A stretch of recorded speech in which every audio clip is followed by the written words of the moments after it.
What's up, my martial arts nerds? Welcome to my new series, How to Beat a series. Today we're talking about how to beat a wrestler using our stand-up. Now, obviously, you have to have some good wrestling skills already. You have to have a good sprawl. You have to have a good takedown defense. You have to have a good whizzer, all this stuff. You have to be able to get back to your feet.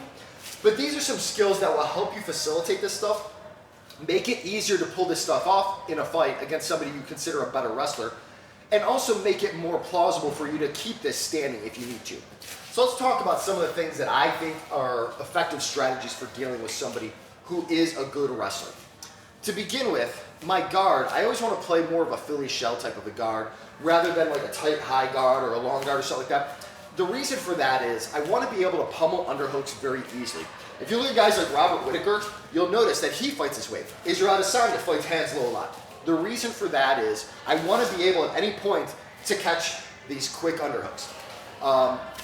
The thing that's nice about it is as they come in, because my hands are tight to the body, if they go for an upper body clinch too, like a Greco style wrestler going for trips and stuff, I can flare this out and create space. If they go for the legs and try to shoot singles and doubles, I can very easily get underneath here. I'm already beating to the punch as I start getting that. So by keeping a lower guard, it's going to be beneficial. Now you might be thinking, well, but this guy's going to punch me in the face. Well, if you are a better striker, you should be able to, instead of relying on blocking in a tight guard, rely more on things like head movement, footwork. When you do footwork, you want to play an outside range and circle a lot so that they have a hard time catching you. It's important that you understand that the key things that a wrestler looks for is either a proactive or a reactive shot. A reactive shot, what they're looking for is for you to overcommit on an attack so that they can come underneath and take you down.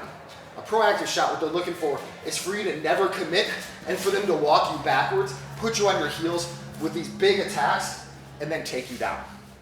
The difference is like a reactive shot is more like what you see out of George St. Pierre. A proactive shot is more what you see out of like a Khamzat Chimaev. So the idea is that they're going to try to use one of these approaches. So staying on this same line is dangerous. So you have to stay in outside range and circle a lot, right? Directional changes frequently are going to make it harder for them to try to access you. I also want to use a lot of good range control. I don't want to overcommit and try to keep pressuring them back where it makes it easy for them to shoot. Instead, I want to stay at an outside range. This is going to give me a better response time. If they have to shoot from 5 feet away, it's much easier to stop that takedown compared if they're right in front of me as I'm trying to pressure them. It's hard to stop that. So I want to try and play an outside range. What that means is a lot of jabbing from the outside, a lot of quick front kicks from the outside. We'll talk about kicking in a second.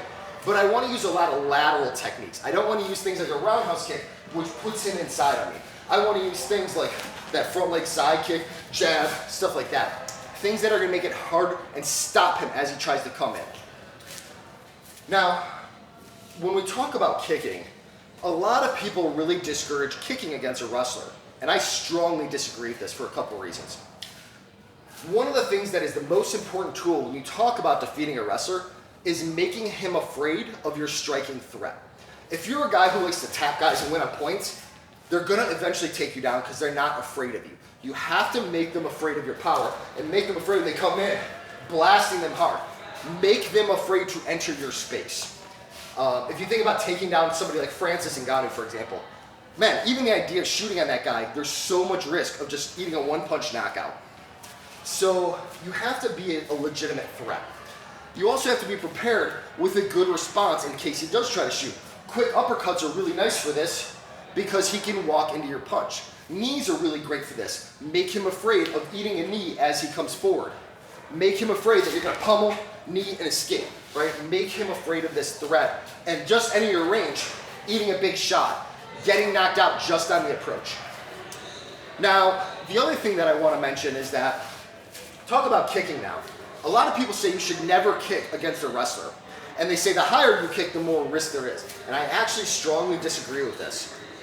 When you kick to the body, from about the thigh to the shoulder, is when you are most likely to get your kicks caught.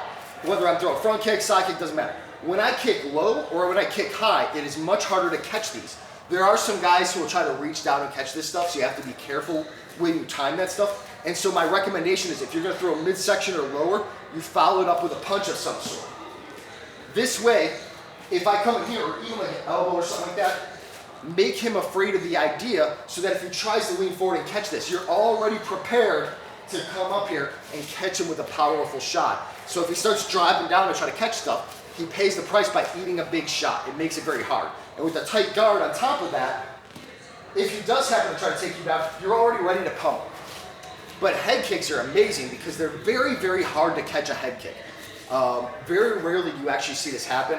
You just have to be aware of the balance issues and make sure that you keep your balance as you kick. Once again, I would discourage round kicks and focus more on straight lateral kicks, front kicks and side kicks. Front kicks in particular are money because as I come up, I lead with the knee, threaten a knee strike if he tries to drop and come straight up to the face of that front kick. So if he starts leaning his head forward, it's a good time to set that up by going low, following up with the same side punch, and then keep my outside range, and then I switch to a head high kick. It's hard for him to catch, high likelihood of knocking him out, and if he does try to press forward, it creates a boundary he has to get past.